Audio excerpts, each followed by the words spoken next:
Ang mabuting balita ng Panginoon ayon kay San Lucas. Taon-taon tuwing pista ng Pasko, ang mga magulang ni Jesus ay pumupunta sa Jerusalem. At nang 12 taon na siya, pumaroon sila gaya ng dati nilang ginagawa. Pagkatapos ng pista, sila'y umuwi na. Nagpaiwan si Jesus sa Jerusalem, ngunit hindi ito napansin ng kanyang mga magulang. Sa pag-aakala ng isa na si Jesus ay kasama ng isa, nagpatuloy sila sa maghapong paglalakbay. Nang nalaman nilang hindi siya kasama, siya'y hinanap nila sa kanilang mga kamag-anak at kakilala. Hindi nila siya matagpuan kaya't bumalik sila sa Jerusalem upang doon hanapin. At nang 3 araw, natagpuan nila si Jesus sa loob ng templo, nakaupong kasama ang mga guro. Nakikinig siya sa kanila at nagtatanong, at ang lahat ng nakarinig sa kanya ay namangha sa kanyang katalinuhan. Nagtaka rin ang kanyang mga magulang nang siya'y makita. Sinabi ng kanyang ina, "Anak, bakit namang ganyan ang ginawa mo sa amin? Balisang-balisa na kami ng iyong ama sa paghahanap sa iyo." Sumagot siya, "Bakit po ninyo ako hinahanap? Hindi ba ninyo alam na ako'y dapat na nasa bahay ng aking ama?"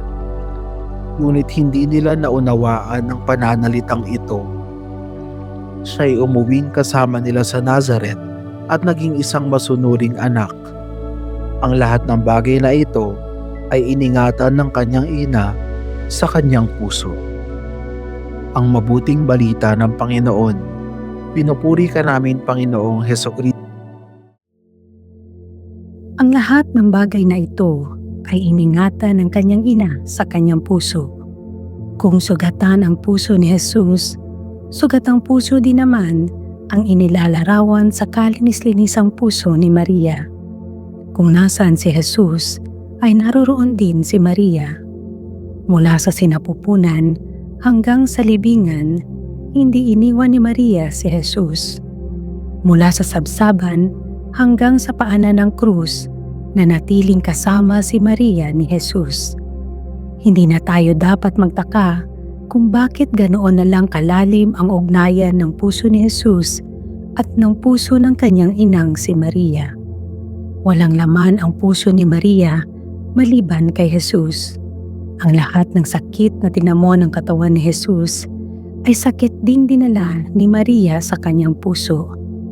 Masakit man sa kalooban ni Maria na makita ang anak niyang nagdurusa, tinanggap niya ang lahat ng may pagtalima at pagtitiwala sa kalooban ng Diyos.